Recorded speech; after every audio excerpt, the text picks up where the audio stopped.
Selamat siang pemirsa Sumatera Utara, hari ini kembali hadir menjumpai Anda edisi Selasa 28 Februari 2023. Kali ini bersama saya Putri Rahmadani Zain, sejumlah informasi telah dirangkum tim redaksi kami untuk Anda dan inilah Sumatera Utara hari ini selengkapnya.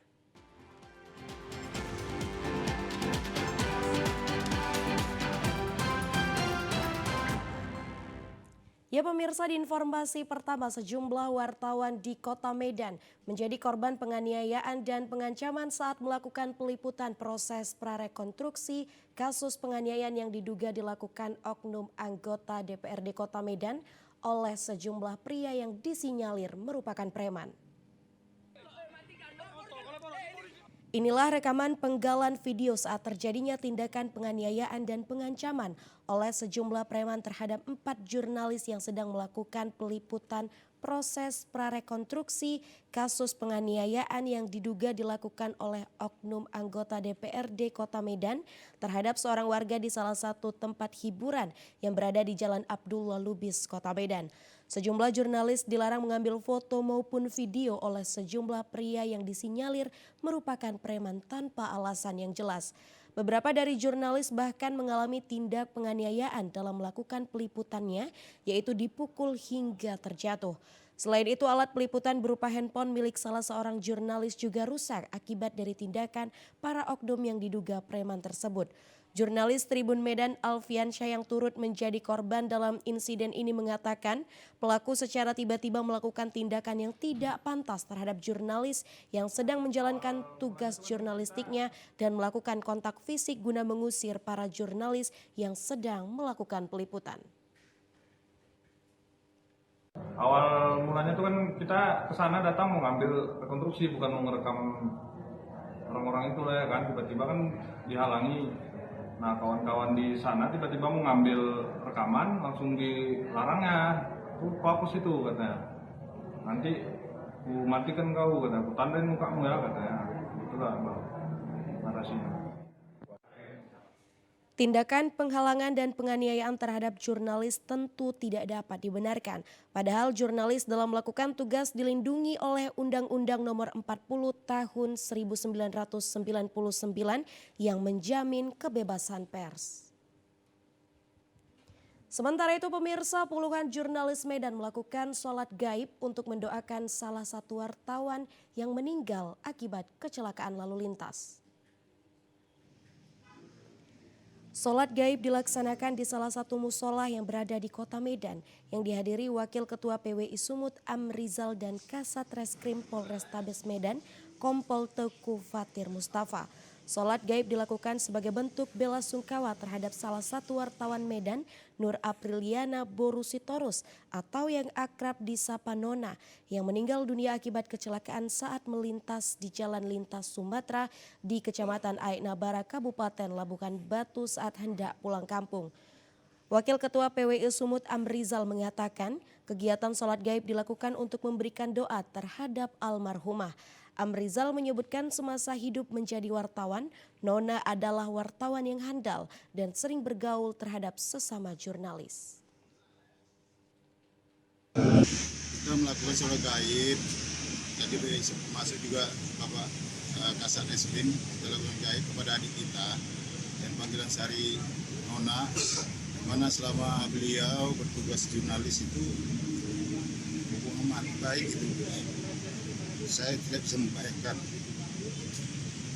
karena pergian beliau ini, aduh, kami selaku senior sangat sedih lah pergian beliau ini. Tidak bisa kami bayangkan bagaimana yang sehari-hari bersama kami, jadi tidak bisa kami mulakan sehingga kami melaksanakan sholat gaib ini. Semoga adik kami ini diterima di sisi Allah. Sebelumnya, kecelakaan lalu lintas terjadi di Jalan Lintas Sumatera, tepatnya di Kecamatan Aik Nabara, Kabupaten Labuhan Batu pada Sabtu dini hari. Kecelakaan yang melibatkan satu unit minibus dan truk pengangkut sawit ini mengakibatkan satu orang meninggal dunia. Dan kasus ini tengah ditangani Satuan Lalu Lintas Polres Labuhan Batu. Pemirsa, informasi lainnya datang dari pra-peradilan tersangka pemilik anjing yang menggigit seorang anak hingga meninggal dunia ditolak majelis hakim. Pemilik anjing bernama Eva Dona Sinulinga mengikuti sidang pra-peradilan yang digelar di ruang sidang Cakra 7, Pengadilan Negeri Medan, Jalan Pengadilan Medan kemarin. Terlihat Eva Dona Sinulinga yang didampingi kuasa hukumnya mendengarkan keputusan hakim dalam persidangan pra-peradilan tersebut. Peristiwa naas tersebut terjadi pada tahun 2021, di mana anjing bogel menggigit seorang bocah hingga meninggal dunia, telah dilaporkan ke Polda Sumatera Utara hingga berujung penetapan tersangka terhadap pemilik anjing tersebut. Dinas Pertanian dan Perikanan telah menetapkan terhadap anjing bogel tidak mengidap penyakit rabies, sehingga melalui kuasa hukumnya Eva Dona Sinulinga mengajukan pra-peradilan. Kuasa hukum pemohon Franci Wijojo mengatakan majelis hakim Nelson Panjaitan dalam sidang pra-peradilan tersebut menolak penetapan tersangka. Patut dicatat bahwa hakim tadi sudah jelas mempertimbangkan anjing bogel tidak terbukti mengidap rabies, sehingga ini seharusnya nanti akan bisa menjadi pertimbangan di dalam sidang peradilan pidana berikutnya. Jika memang P21, terakhir yang kami ketahui statusnya masih di jaksa P19, belum cukup bukti. Dalam kasus binatang menggigit seorang anak hingga meninggal dunia tersebut, hakim telah memutuskan anjing bogel tidak terbukti terjangkit penyakit rabies. Ya pemirsa, sejumlah informasi lainnya akan kami hadirkan usai jeda pariwara berikut ini. Tetaplah bersama kami.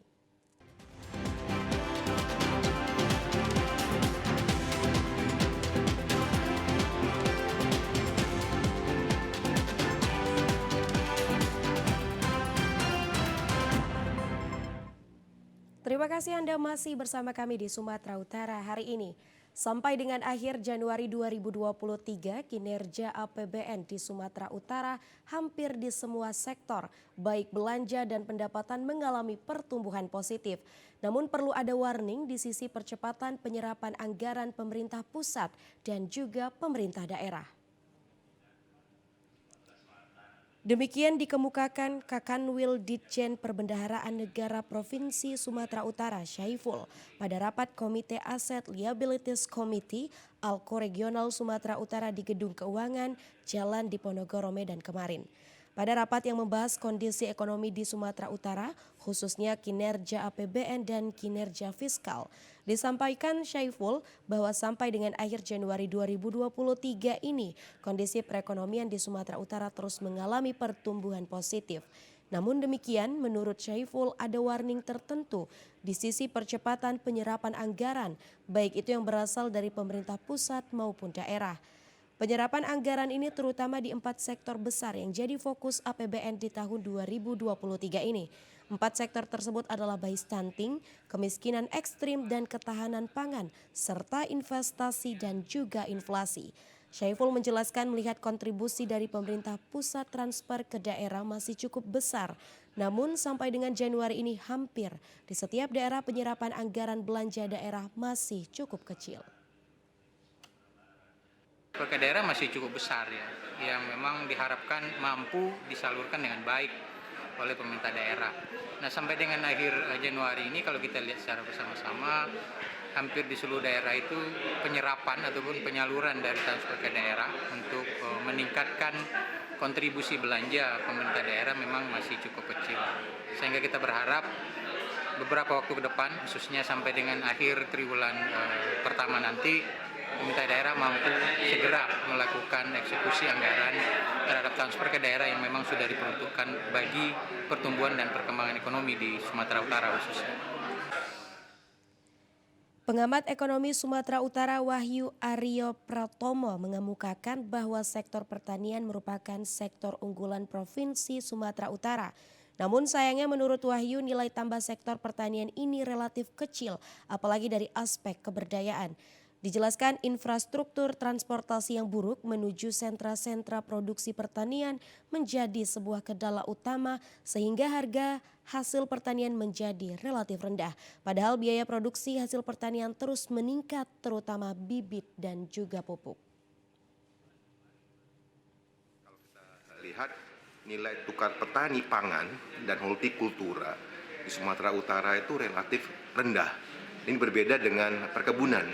Jadi nilai tukar petani Sumatera Utara yang kalau kita lihat secara agregat tadi di atas 128,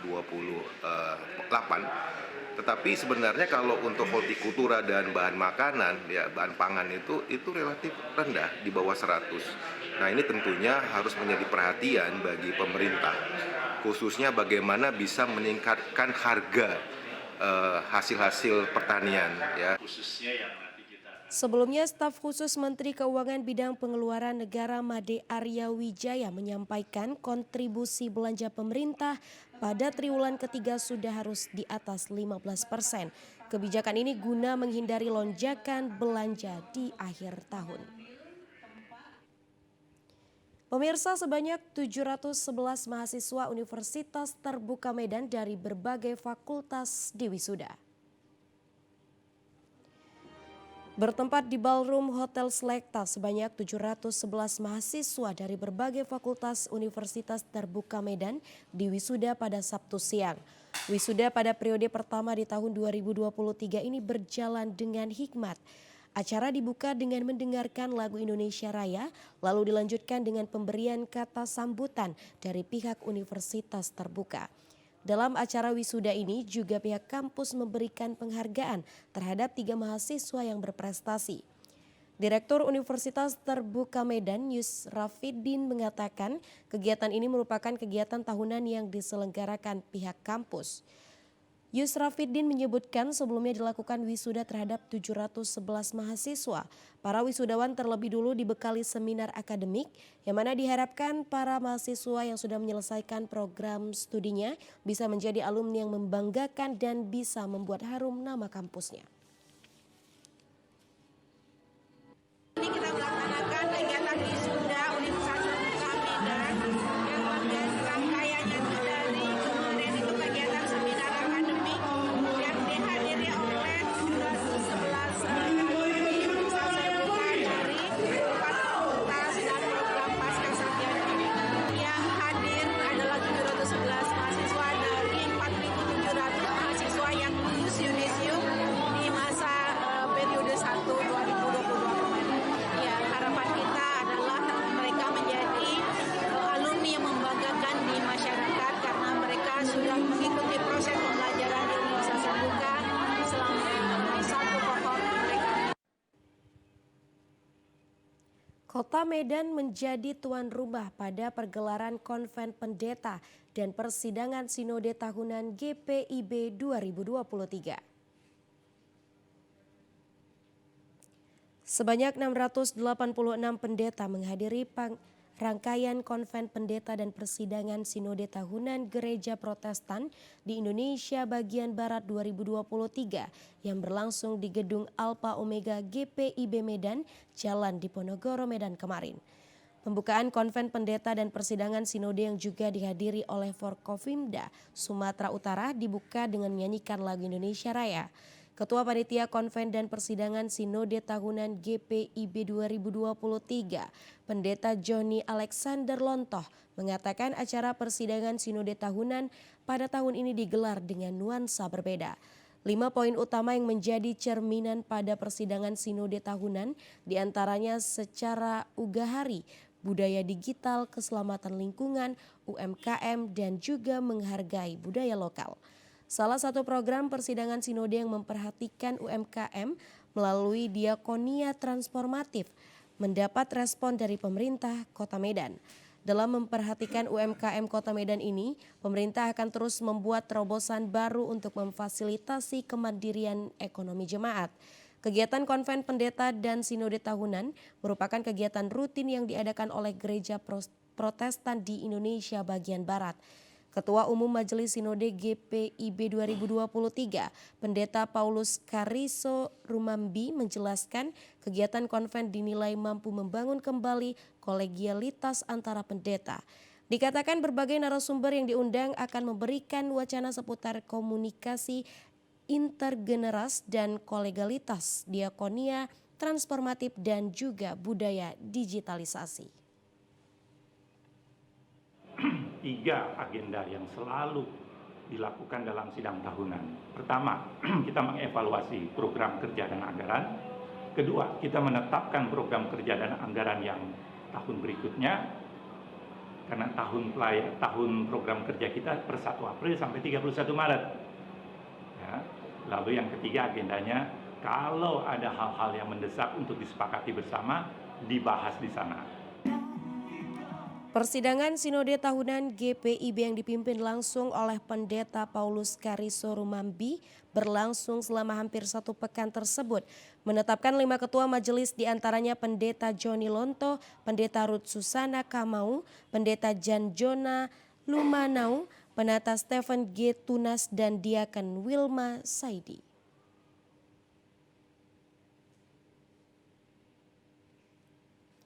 Ya pemirsa, sejumlah informasi lainnya akan kami hadirkan usai jeda pariwara berikut ini. Tetaplah bersama kami di Sumatera Utara hari ini.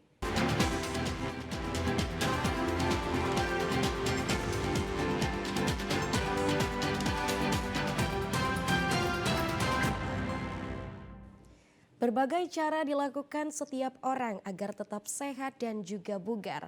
Salah satunya dengan terapi bekam yang banyak diminati dan juga merupakan pengobatan alternatif sejak dahulu. Terapi bekam sering dilakukan orang karena selain praktis juga mempunyai jenis terapi yang sering digunakan untuk meredakan sakit di bagian tubuh tertentu. Pada zaman dahulu, bekam menggunakan api yang dipadamkan dengan menggunakan cangkir yang ditempelkan di atas permukaan kulit. Namun saat ini bekam menggunakan alat modern, yaitu pompa karet untuk menghasilkan tekanan. Seperti di salah satu klinik bekam modern di Jalan Sunggal Seisi Kambing, Medan, bernama dokter bekam yang dilakukan oleh dokter-dokter yang sudah berpengalaman. Salah satunya Dr. Irfan sejak tahun 2013 sudah menangani puluhan ribu pasien dari berbagai daerah, baik pria maupun wanita. Dr. Irfan sebagai kepala klinik dokter bekam didampingi owner Nyonya Lisa Azhar menjelaskan, di klinik dokter bekam ini dapat mengobati berbagai macam penyakit, diantaranya bekam estetika atau kecantikan. Gurah rukiah, pijat elektrik, pijat bayi, laboratorium kolesterol, gula darah, asam urat, dan juga penyakit lainnya dapat diobati dan dicegah di klinik tersebut. Dr. Irfan mengatakan para pasien dalam sehari dapat dilayani sebanyak 20 orang. Dikatakan ruangan kliniknya sangat nyaman dan juga steril. Selain itu alat dan prosedur bekamnya dijamin bersih dan juga steril serta langsung ditangani dokter profesional dan juga berpengalaman. Bagi pasien yang mau dibekam hanya membayar Rp150.000, sudah mendapatkan bekam di 7 titik pada bagian punggung dengan 3 kali dibekam hingga darah kotor tampak berkurang. Jika ada pasien bekam menambah titik bekam di tubuh lainnya, pasien hanya membayar Rp20.000 setiap titik yang akan dibekam. Dengan pengobatan bekam, Dr. Irfan berharap para pasien atau pelanggan secara rutin setiap bulannya untuk bekam, guna menghindari dari berbagai macam penyakit. Secara garis besar, manfaat bekam berdasarkan banyak penelitian ilmiah atau jurnal-jurnal ilmiah. Yang pertama, dia melancarkan aliran darah, ya, kemudian membuang toksin atau racun dari tubuh berupa kolesterol, asam urat, asam laktat. Bekam rutin itu sangat bagus. Bekam rutin sebulan sekali itu sangat bagus untuk kesehatan. Tidak boleh langsung mandi setelah bekam, tapi harus ada jarak 3 jam sampai 12 jam. Ya, kemudian setelah bekam jangan langsung makan berat, ya, kecuali sudah berlalu jarak 1 jam atau 2 jam. Sementara itu di klinik dokter bekam juga disediakan berbagai macam obat-obatan tradisional dan herbal seperti bawang putih yang sudah difermentasi, madu asli dari hutan, dan the herbal serta obat-obatan tradisional lainnya.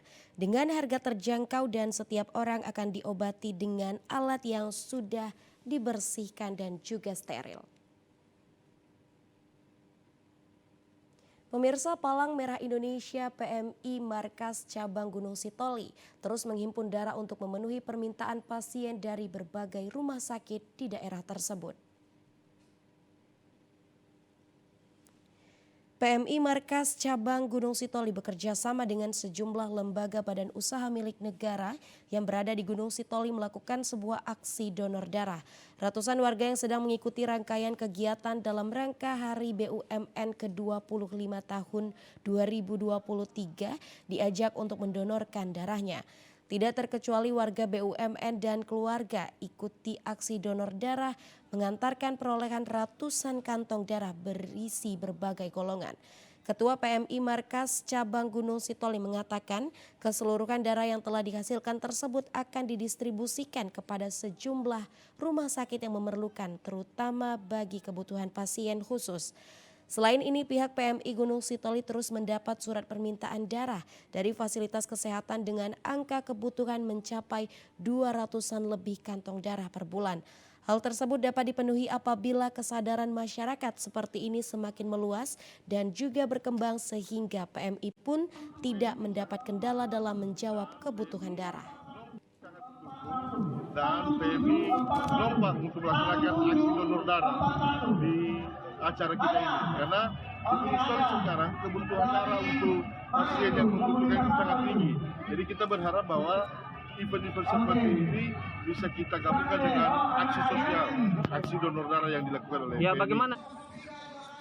Aksi ini semata menjadi sosialisasi mengenai makna pentingnya berdonor darah bagi kesehatan diri pendonor serta untuk menolong sesama manusia. Sedangkan peningkatan kualitas layanan PMI dalam mengemban tugas pokok dan fungsinya di daerah ini juga mendapat dukungan dari berbagai pihak termasuk badan usaha milik negara seperti Pelindo, Jasa Marga, dan KIM serta pemerintah daerah. Pemirsa, informasi lainnya datang dari Bupati Karo melantik 27 kepala desa terpilih yang tersebar di 4 kecamatan, yaitu Kecamatan Brastagi, Kabanjahe, Merdeka, dan Dolat Rakyat. Di pendopo pemerintah Kabupaten Karo dilaksanakan pelantikan kepala desa terpilih se-Kabupaten Karo. Sebanyak 27 kepala desa di 4 kecamatan, yaitu Kecamatan Brastagi, Kabanjahe, Merdeka, dan Dolot Rakyat yang terpilih pada Pilkades 20 Desember 2022 lalu. Bupati Karo Kori Sriwati Sebayang menyampaikan para kepala desa dapat memperhatikan kesejahteraan masyarakatnya, menjaga kebersihan desanya untuk meningkatkan daya tarik pariwisata di setiap daerah. Dana desa dapat digunakan untuk menunjang segala keperluan dan juga kebutuhan desa dalam meningkatkan bidang pariwisata. Selain itu, kepala desa terpilih menjaga keamanan dan ketertiban dengan cara mengaktifkan kembali pos kamling di setiap desa untuk menghindari adanya pencurian, peredaran narkoba, serta praktek perjudian. Membuat kamling dulu, ya, dan juga dia harus menjaga keutuhan dan kenyamanan desanya. Dan juga harus jaga kebersihan desanya, karena salah satu daripada program daripada pemerintah adalah untuk pariwisata. Pariwisata itu adalah identik dengan kebersihan, jadi harus kita tekankan dan dana desa itu boleh dianggarkan untuk kebersihan desa. Total keseluruhan kepala desa terpilih Pilkades serentak Kabupaten Karo yang akan dilantik sebanyak 230 orang yang pelantikannya dibagi dalam 5 tahapan. Ya pemirsa, informasi lainnya akan kami hadirkan usai jeda pariwara berikut ini. Tetaplah di Sumatera Utara hari ini.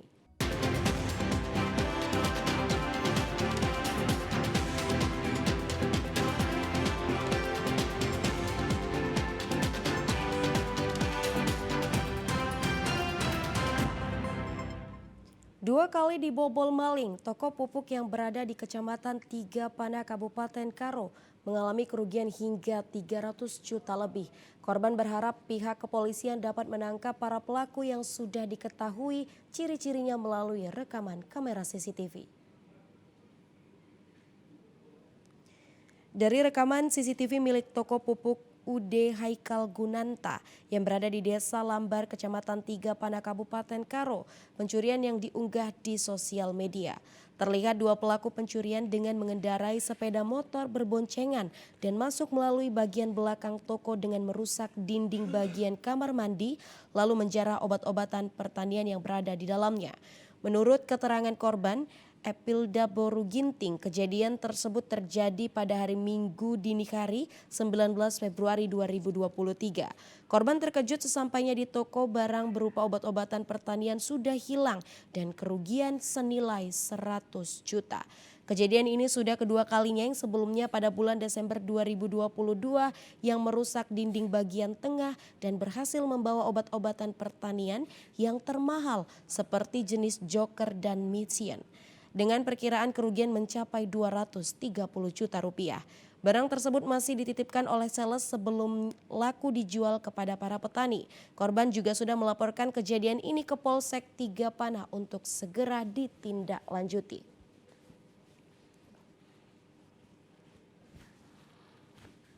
Awal pukulannya yang saya di sini yang kedua. Pas kami mau ke kamar mandi, ternyata kamar mandi sudah dibobol. Barang apa aja yang diambilnya? Banyak. Banyak sekali, saya tidak ingat lagi semuanya, banyak sekali. 300 juta lebih ada. Polres Tandakaro melalui Kepala Seksi Humas Polres Tandakaro Aibtu Budi Surbakti menyampaikan kalau sudah menerima laporan dari korban dan sudah melakukan cek serta olah kejadian perkara di lokasi dan juga sudah mengambil bukti-bukti baik berupa sidik jari maupun rekaman kamera CCTV toko. Saat ini pihak kepolisian dari Polsek Tiga Panah masih melakukan penyelidikan atas kasus ini.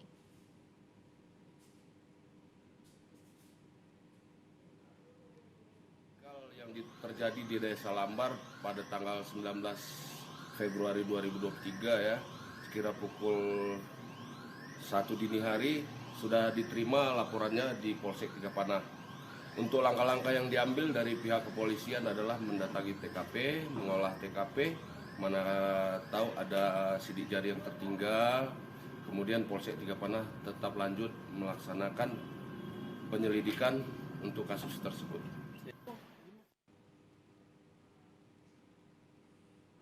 Pemirsa, sementara itu seorang ibu rumah tangga berbaju tidur berwarna oranye yang beraksi mencuri baju dan jilbab terekam kamera pengawasan CCTV di sebuah toko busana muslim di Jalan William Iskandar di depan SPBU Kelurahan Sipolo-Polo, Kabupaten Mandailing, Natal. Toko busana muslim yang menjadi incaran aksi kejahatan pelaku kali ini terlihat sedang sepi pembeli di sore hari. Sebelum melancarkan aksinya, pelaku yang terlihat memakai baju tidur berwarna oranye ini memasuki areal toko pada jam 17 waktu Indonesia Barat dan berpura-pura menjadi pembeli dengan memilih sejumlah jilbab dan baju yang ada di toko tersebut. Dalam video rekaman CCTV terlihat pelaku mondar-mandir di areal toko layaknya seorang pembeli yang memilih sejumlah pakaian dan juga jilbab. Karena luput dari pantauan karyawan toko, pelaku ini pun menyelipkan sejumlah pakaian dan jilbab dan memasukkannya ke dalam kantong plastik berwarna putih yang sebelumnya sudah disediakan pelaku tanpa sepengetahuan pemilik toko. Namun tidak berselang lama setelah barang yang dicurinya aman, pelaku ini pun berpura-pura mendapat telepon dari anaknya dan langsung keluar toko. Untuk ukuran dia gitu, lama kelamaan pas saya tunjukin dia nggak ada yang cocok, dia malah minta lihat baju ukuran dia sama ukuran anak-anak. Baju pun ditawarin. Baju juga ditawarin. Sempat dikeluarin berapa biji itu? Oh banyak Pak, setiap ukuran dikeluarin. Taunya kecurian gimana jadinya? Taunya kecurian, dia nggak balik-balik nih sampai kami mau tutup dia nggak balik-balik, terus kami herannya, oh Mi coba lihat CCTV gitu. Kami agak curiga sama ibu-ibu ini gitu, kok dia bawa barangnya keluar tuh banyak kali, satu plastiknya itu penuh gitu. Akibat aksi pelaku ini, pihak toko mengaku mengalami kerugian yang ditaksir mencapai 1 juta rupiah. Selanjutnya pemilik toko mengatakan akan membuat laporan pencurian ini ke pihak yang berwajib.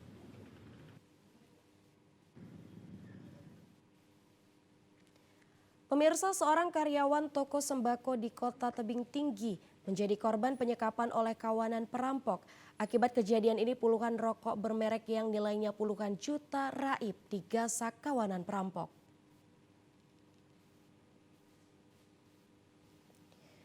Menurut keterangan karyawan toko, Anggi mengatakan pagi itu dirinya mendengar adanya suara pintu dibongkar. Merasa curiga, dirinya sempat melihat ke arah pintu tengah. Setelah pintu terbuka, dirinya melihat dua kawanan pelaku yang tidak dikenal langsung masuk ke dalam toko. Melihat dirinya, salah satu kawanan pelaku sempat mendatangi dirinya. Selanjutnya dirinya sempat disuruh diam di tempat, yang selanjutnya kawanan perampok langsung menggasak seluruh isi toko dengan mengambil puluhan rokok bermerek, dan kawanan pelaku langsung keluar dan kabur dengan mengendarai mobil sudah terparkir di luar toko.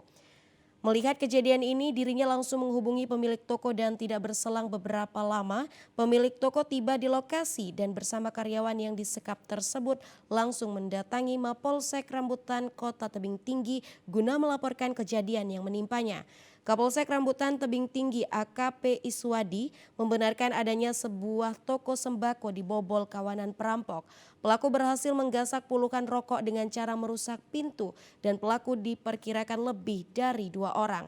Karyawan toko sempat disekap oleh kawanan pelaku untuk total kerugian korban mencapai puluhan juta rupiah.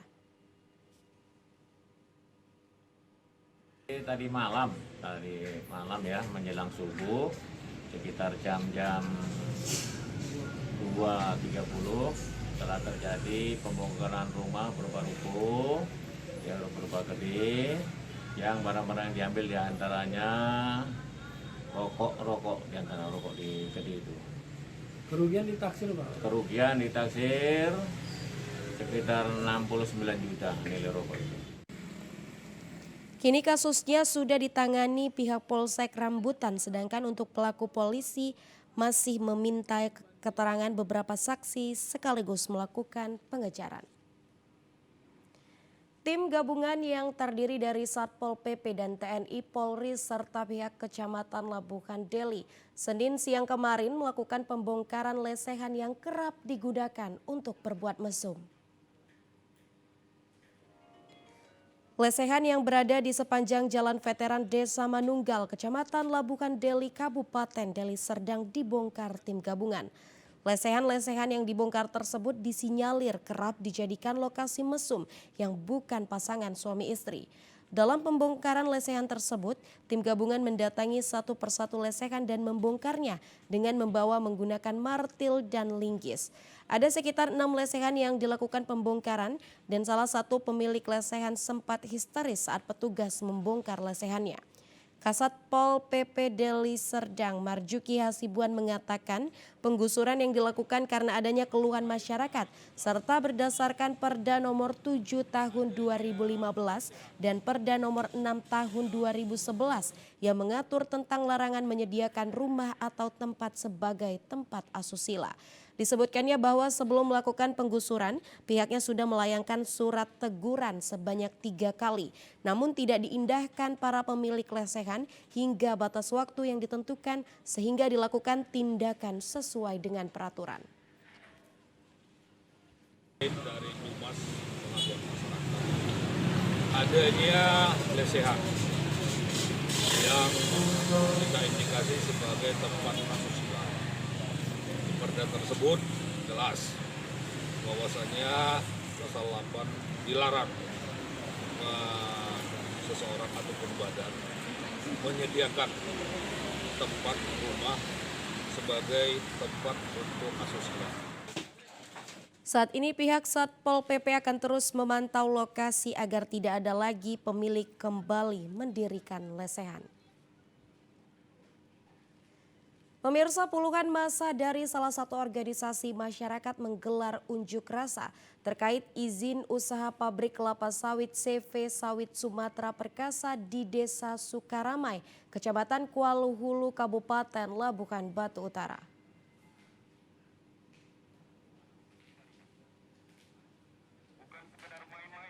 Aksi unjuk rasa ini mendapat pengawal personil dari 2 polsek, yaitu Polsek Pulau Raja Asahan dan Polsek Kuala Hulu Kabupaten Labuhan Batu Utara, serta personil TNI UAN digelar di halaman PKS CV SSP.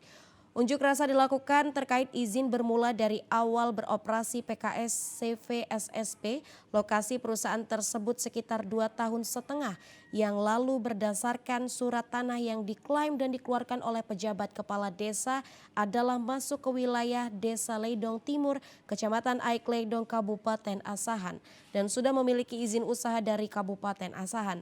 Namun saat pengurusan sertifikat tanah sekitar 7 bulan yang lalu, justru BPN Asahan menyatakan bahwa lokasi berdirinya PKS berada di wilayah Kabupaten Labuhan Batu Utara. Koordinator aksi unjuk rasa Ormas Pemuda Pancasila, Abdul Latif, mengatakan bahwa aksi ini menuntut terkait izin usaha industri dan pencemaran lingkungan, serta meminta pemilik perusahaan segera menemui mereka.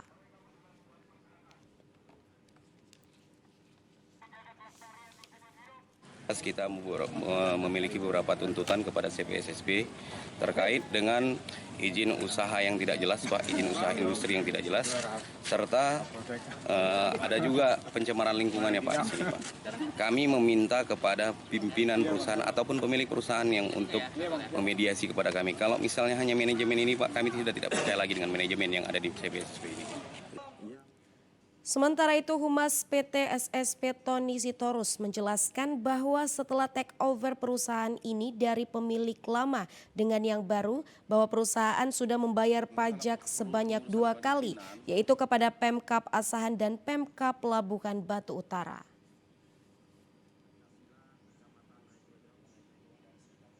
Setelah pengurusan perizinan, kita sudah mengurus Dinas Lingkungan Hidup, perizinan semua ada dari dokumen Labuhan Batu Utara. Terkait waktu pemindahan 7 bulan yang lalu, ini baru sekitar 7 bulan yang lalu, kita sudah 2 kali bayar pajak. Terkait tadi dengan masa dan aksi demo itu mengatakan kita belum bayar pajak, kita sudah 2 kali bayar pajak. Pada saat itu kita bayar pajak Asahan, pada saat kita berpindah ke Labura kita bayar pajak di Labura. Karena ini pabrik baru 7 bulan di Labura. Meskipun manajemen perusahaan mengajak dialog dengan massa aksi, namun karena krisis kepercayaan massa aksi membubarkan diri secara damai. Pemirsa, tahukah Anda salah satu sudut terindah untuk menikmati alam Danau Toba dapat Anda saksikan dari Desa Hutaginjang, tepatnya di Kecamatan Muara. Di tempat ini Anda bisa menikmatinya pesona Danau Toba bersama keluarga dari tempat terbuka yang alami dan juga asri. Dari ketinggian sekitar 1.400 meter lebih di atas permukaan laut dari kawasan Geosite Hutaginjang ini, keindahan pesona Danau Toba dapat Anda saksikan sejauh mata memandang. Selain menjadi salah satu tempat tujuan rekreasi umum bagi masyarakat, lokasi wisatawan ini dibuka setiap harinya. Di tempat ini juga pengunjung disuguhkan atraksi para layang dan gantole sembari menikmati keindahan alam Danau Toba dari Tapanuli Utara. Sementara itu, pada Minggu siang hingga sore kemarin tempat ini sangat ramai dikunjungi oleh warga dan pengunjung dari luar kota. Menurut warga, sebelumnya diinformasikan oleh Kepala Dinas Pariwisata Taput Sasma Situmorang, di tempat ini akan diadakan nonton bareng perhelatan F1 H2O di Balige, namun hingga sore acara nonton bareng yang dimaksud tidak ada digelar, sehingga para pengunjung memilih untuk menyaksikan atraksi para layang. Umumnya bagi para atlet para layang selain menjadi tempat arena latihan, pesona pemandangan alam Danau Toba dari udara juga dapat dinikmati dan menjadi sajian yang menakjubkan, sehingga banyak atlet para layang dari Sumatera Utara atau atlet lokal menjadikan kawasan ini menjadi salah satu pilihan bagi para atlet sembari berekreasi. Selain itu, pada tahun-tahun sebelumnya, puncak kegiatan para layang di daerah ini berlangsung antara bulan Juni hingga Desember. Diadakan kejuaraan para layang mulai tingkat regional hingga internasional. Ya pemirsa, informasi tadi sekaligus menutup perjumpaan kita di Sumatera Utara hari ini. Mewakili seluruh kerabat kerja yang bertugas, saya Putri Rahmadani izin. Terima kasih atas perhatian Anda, selamat siang dan sampai jumpa.